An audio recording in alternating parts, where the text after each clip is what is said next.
ہم سب جانتے ہیں، بخدا یہ ہر ایک کو پتا ہے، چاہے وہ کتنا بھی ذمہ دار ہے یا غیر ذمہ دار، کہ آپ کی باری ہے۔ آپ اس کا اقرار نہیں کر رہے ہو، لیکن جانتے ضرور ہو کہ آپ کی باری ہے۔ یہ ٹریٹیز، یہ چمچا گیریاں، یہ آپ کو نہیں بچا سکے گی۔ آپ مجھے بتائیں کہ عراق کے پاس کون سا کیمیکل ویپن برآمد ہوا تھا جو عراق کو تباہ کر کے اپنے پپٹس بٹھائے گئے؟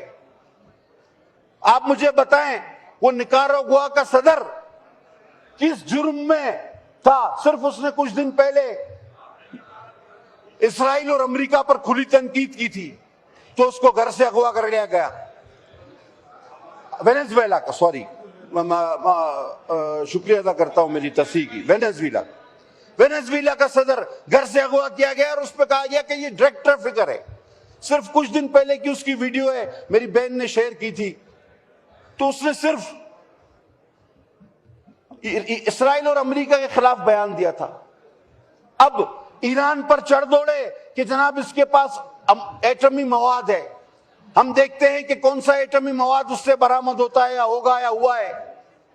2003 میں سید خود فتویٰ دے چکے ہیں، اور سید جیسا شخص اپنے فتوے سے یو ٹرن نہیں لیتا، اس کی کہی ہوئی ہر بات پتھر پہ لکیر ہوتی ہے۔ اس نے 2003 میں یہ فتویٰ دیا تھا کہ ایٹم بم بنانا حرام ہے، کیونکہ اس سے عام لوگ مرتے ہیں اور عام لوگوں کا قتل اسلام میں حرام قرار دیا گیا ہے۔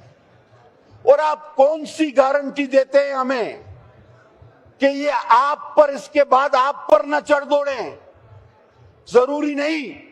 اللہ اس ملک عظیم کی حفاظت فرمائے، ہمارا بچہ بچہ اس پہ قربان ہوگا، لیکن اگر ہم صرف اور صرف ایٹم بم کی طرف دیکھ رہے ہیں تو آپ نے دیکھا ماضی میں کہ ایٹم بم ہوتے ہوئے بھی آپ کو IMF، فیٹف،